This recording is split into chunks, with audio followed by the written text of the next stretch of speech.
All right, folks, this is Chris again from the Big Toy Auction. We're back with you, cataloging some more of our next big comic book auction. We got a lot of goodies coming at you.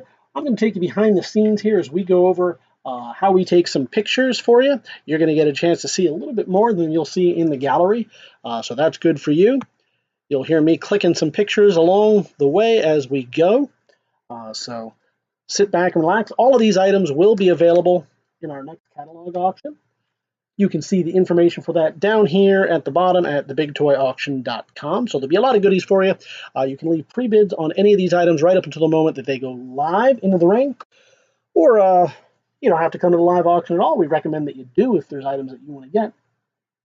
But you can just leave those pre-bids if you want, or you can join us live and get the comic books you want. So without any further ado, I'm going to start in on the next batch of goodies for you. This is Blackhawk Volume 3, Number 7. I'm going to get a couple of pictures of the front and back.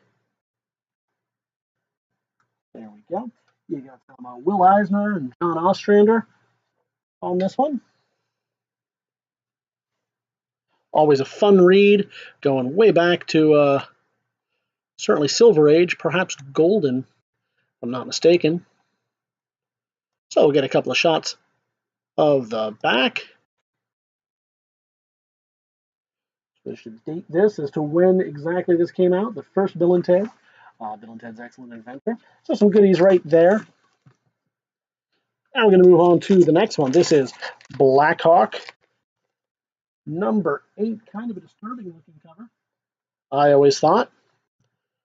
But that's because you're seeing something they didn't really intend to. It's just, for whatever reason, they are unconscious as they parachute out the thing. But it looks a lot more disturbing than it is. This is volume number 3, issue number 8. And you got some goodies right there. Nice looking front cover. You got a little bit of creasing on the bottom. I'll point that out. Now, you won't be able to see that very likely in the catalog, which is why if you join us here with these, that's why we like having live videos. So you get a chance to see that. We like to have full disclosure on all of our items that we sell, whether they be comic books or toys or what have you. And that's going to do it for that one. We're going to move on to our next comic book right here. Pasco and Burchett doing the heavy lifting on that one. This is Blackhawk number 3. Again, I'm sorry, Blackhawk Volume 3, number 9. From DC Comics, right around that same time, so late 80s. It shows a little bit of creasing right here. I can feel a little bit of waviness. So not water damage, but it might have gotten some moisture to it at some point. We'll get you a copy of the back there. We'll get you a shot of that. So you can see exactly what you're bidding on. Now, for the most part, people don't really care about the back cover all that much, but of course we want to still have show you everything you're going to see. Here's a nice throwback to the 1950, the original Golden Age Black Hawk. You got to be careful when you're saying the name of this particular comic book. So, Black Hawk here is Volume 3, Number 11. I know he's had a bit of a resurgence lately in DC. And, of course, fighting the Russians, because that's what you did in the 80s. Get a couple more shots there. We'll get a couple of shots of the back.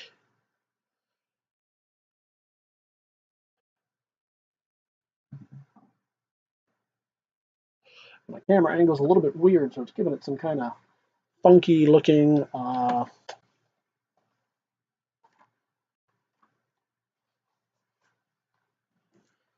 angles there. But rest assured, it is regular comic book angles. What happened here? Where's my... There we go. And that's going to do it for that. Who remembers Tango and Cash? It's a fun little movie right there. And the last of our Blackhawks for this particular section of the auction.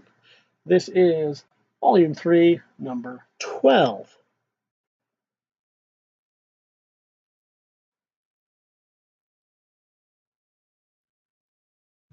taking a little bit of time to focus, so give it 1 second right there. It's just a little bit of a lag, like delay. And you get a shot of the back. Well, I'm wrong. We do have one more of the Blackhawks, and that is number 15 in this section. By this point, it had moved on to the creative team of Minch and Burchett. Doug Minch, if I'm not mistaken. And we'll get you a couple of good shots of that Area 51 looking cover right there. Before we move on to some more independents.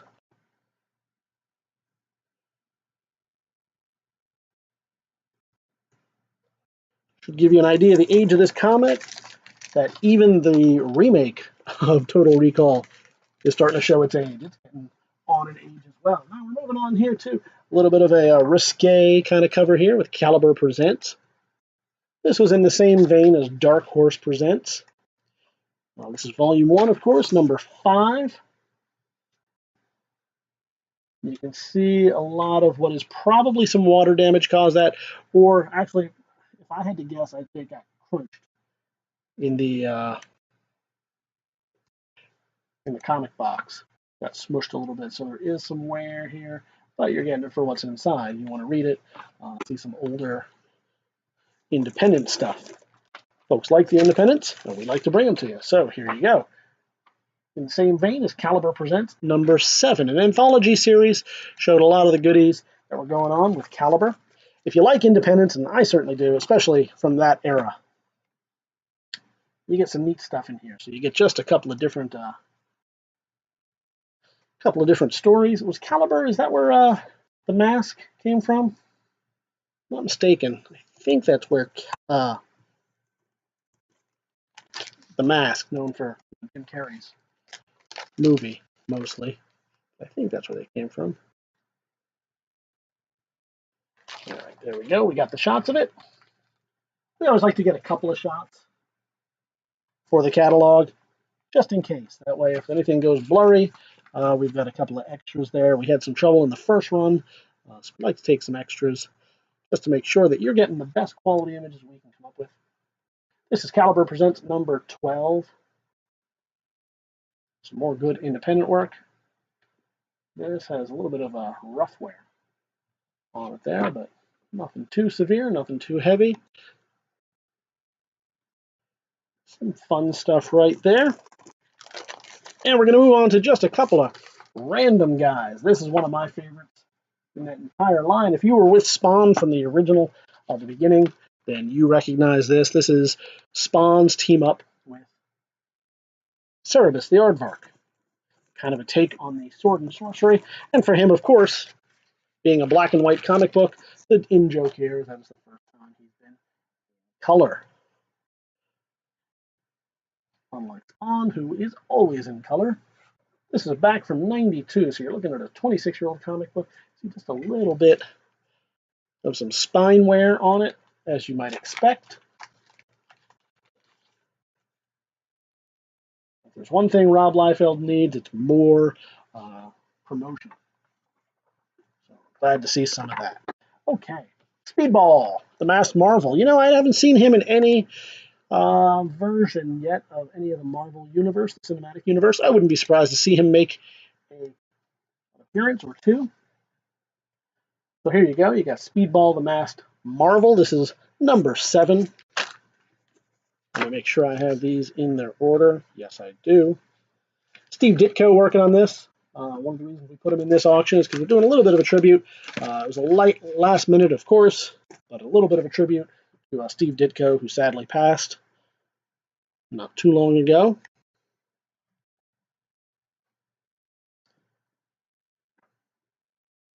And we'll get that under the can so you can see him too.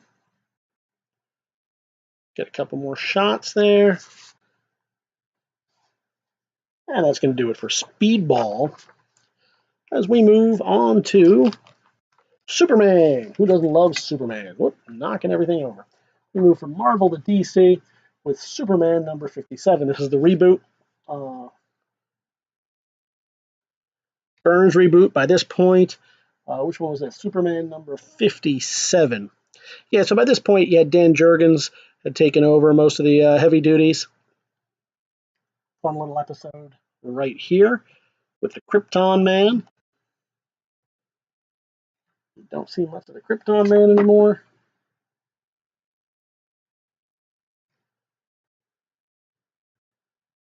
There we go. Look at that. That looks like a fun game. When is that movie coming out? I will watch Laser Invasion. No Russian Attack. My favorite arcade console game of that era, but it's still a fun-looking one. Comics Greatest World right here. Dark Horse is kind of another anthology series for them. It was an opportunity for them to play around with different properties, much as they had in their Dark Horse Presents. This is number 2. Lee Weeks, local gentleman, lives not too far from here. We got a chance to. He supports the local Phillipsburg comic convention put on by the kids over there, and we were happy to be a sponsor of that for them and for him. Always a pleasure to talk with Lee Weeks. If you haven't done so, if you see him at a convention, go talk to that gentleman. He is fun, and he did some of the artwork in this particular book.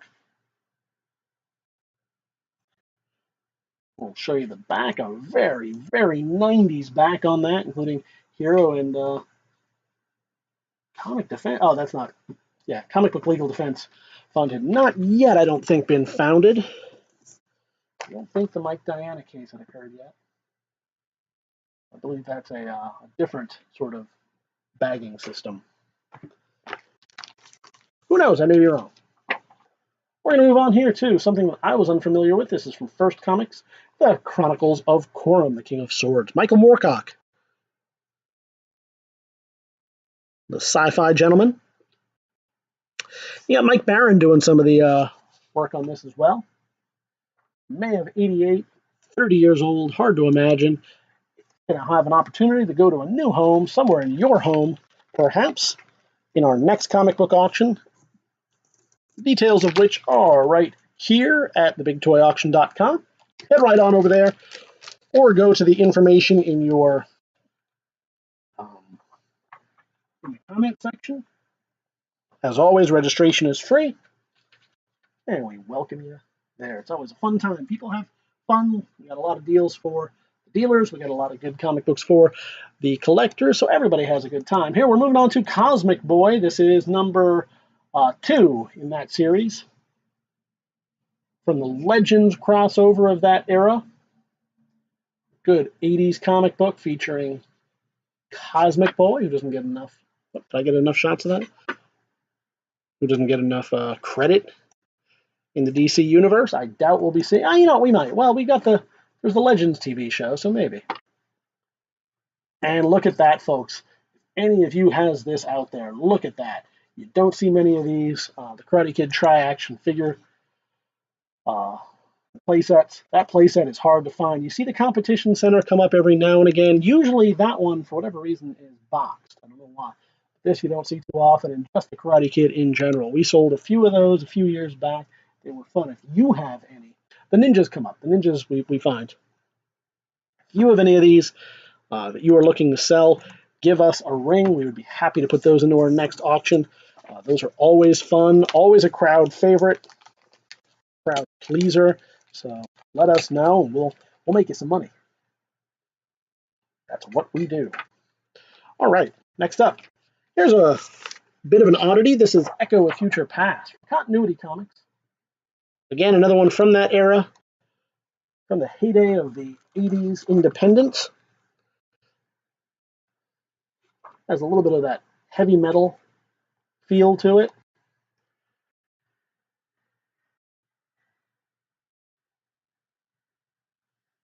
Seems to be in that same kind of vein, that same kind of genre.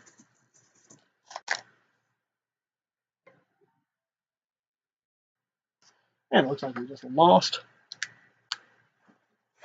our camera, so we're going to go to manual on that when we get the back of this. And we're going to present you something here. Something you don't see too often. This is Day Brothers Presents from Caliber Press. Each issue featured a different kind of genre. So in this particular case, you had, I believe, science fiction, yes. Even though it looks like a Rambo kind of wannabe on that side, it was science fiction. They also had horror.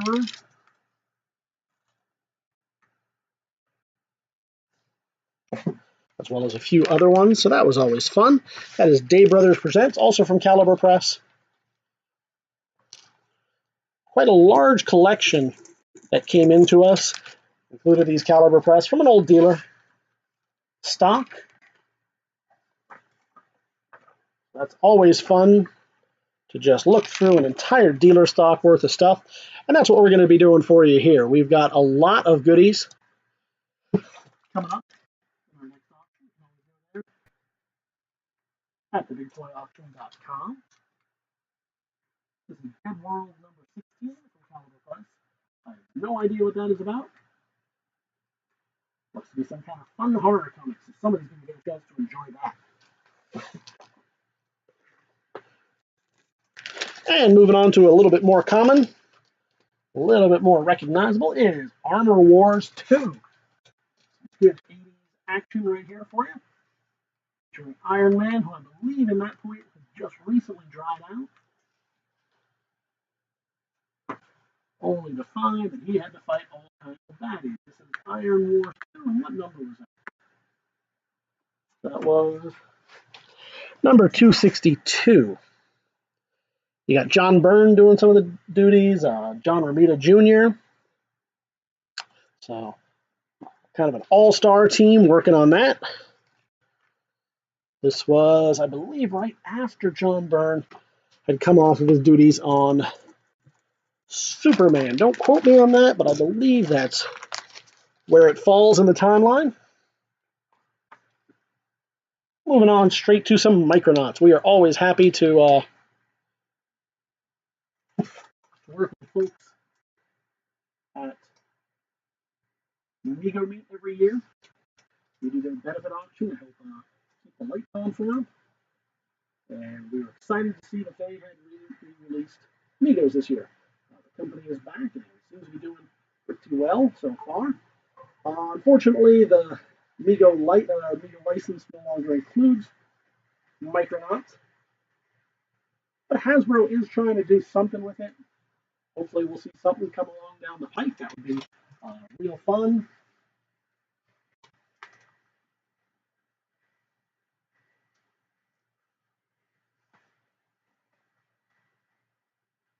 As the Micronauts were always a great line. We do actually have some more Micronauts, some of the reissues that came from Palisades Toys. Just a few years back. We'll have those coming up in an auction very shortly. All right, there we go. Sorry, a little bit of camera issues there. Had to get taken care of. As we move right back into this. So Micronauts obviously got Bill Mantlo. You know his story, which was fairly sad. You got Baron Karza in here. Voltron, Slug. Who doesn't love Slug?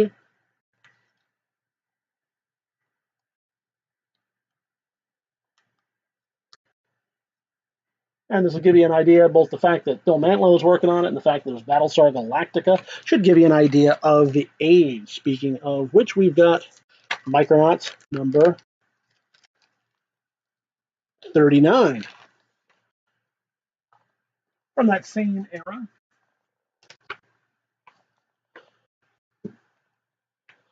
Coming at you right here, including, who do I see there? Croyer. Bug in there. Yes, he is.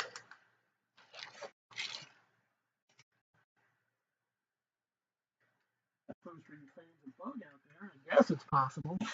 But now that Gunn is no longer working on Guardians of the Galaxy, he may be freed up to do a Bug solo movie. Very, very, very unlikely. But hey, if you enjoy the thought, it helps you get through the night. There you go. All right, some more Micronauts coming right at you. This is the next one in the series is number 40. And this is some more Bill Mantlo, Gil Kane doing a little bit of work on this one, number 40. Always nice to see. What appears to be a giant dude, but if you know the story, is probably just about my size, your size. One more shot there. A little bit of spine wear, as you might expect. For as often as we do these comic book auctions and we see these, I've never actually seen any of these. The Gabriel horses, yes, but that's town, the western town. I've never actually seen one of those come into the gallery, and it kind of surprises me. You figure a lot of kids would have had it. Now, I know they don't hold up well. But you figure there'd be a few that would come to us at auction. All right, moving on here to some Jack Kirby and DC's, if I can get it out of here, New Gods. There you go. Obviously, a few of the New Gods are making some appearances in the DC cinematic universe. So it'd be nice to see that universe fleshed out a little bit more. This is New Gods Volume 3. It is Volume 3, rather. It is number 2. You got Jim Starlin and Mark Evanier working on this. Two of your heavy hitters of that era. Bit of a coup for Jim Starlin to be working on a DC book at that time. But you go where you have to go. Get the work done. Some more New Gods. This is number 3.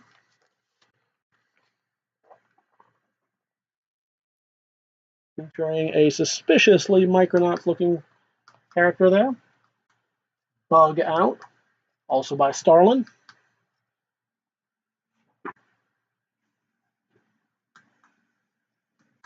Fun movie right there, featuring much, much younger. It's still bald, Billy Zane. I think he's bald now. And we move right on here to New Gods number 9. A little bit of a shakeup in the writing team, or the creative team by that point, but still Mark Evanier. You may know him from the Dungeons and Dragons series of the 80s. You grew up as an 80s kid, as I did. You know how fun that was. And we're going to finish it out here with some Captain Atom.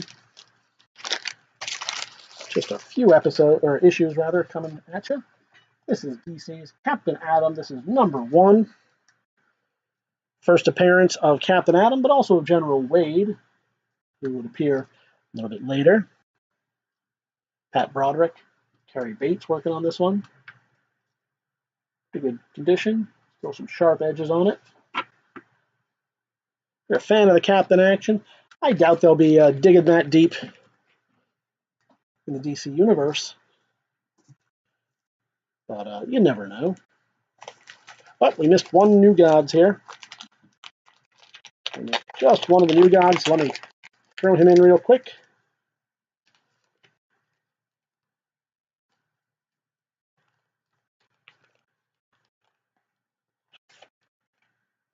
This is New Gods number 4 by Kirby.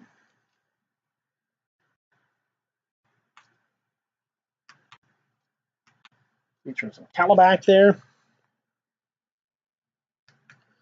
Steppenwolf and Desaad. All from the, what do you call that? The 4th universe? 4th world? There you go. Look at that cover. That is some classic Kirby going on right there. And we'll finish it out with the rest of these Captain Atoms. As always, you can get more information. Registration is free at TheBigToyAuction.com. Come on by. Bid with us. We like to make things kind of fun for you. This is Captain Atom number 4. Still Bates and Broderick doing their work on this one.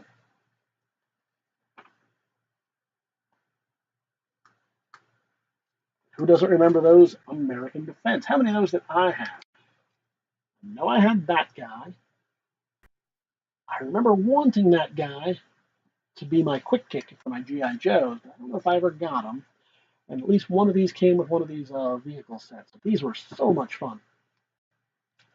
These kind of cheap G.I. Joes that worked real great with your regular 3 3/4 inch G.I. Joes. Fun stuff right there.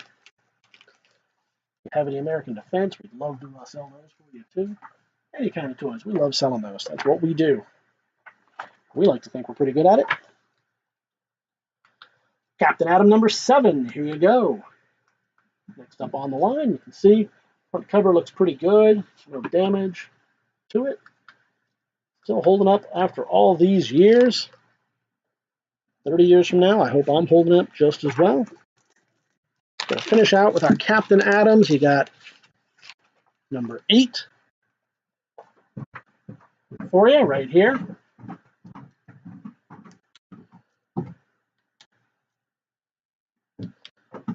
Broderick and Smith. Bates doing there. You got Plastique in there. Fine. Interesting character if you've read any of it. 10-year anniversary of TSR, so that should give you an idea there as well. Just how old TSR is. If you are a fan, they've since been bought out by Wizards of the Coast and since are part of the Hasbro family.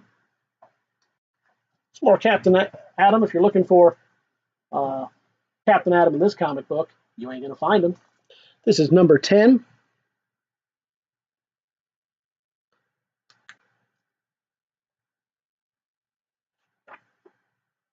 Some more TSR goodness on the back. And we're going to wrap it up here with Captain Atom number 11. All of these will be available at TheBigToyAuction.com for auction. If you have comic books that you would like to sell, let us know. We'll be happy to run through this a much, much quicker and easier way, and you end up with a lot more money than you would by selling it yourself, going one by one on any of the other platforms. There you go. Some more TSR in the back, and that's going to do it for us. Folks, we want to thank you for coming. We had a good time. We look forward to seeing you at our next big auction. Thanks again. We'll see you then.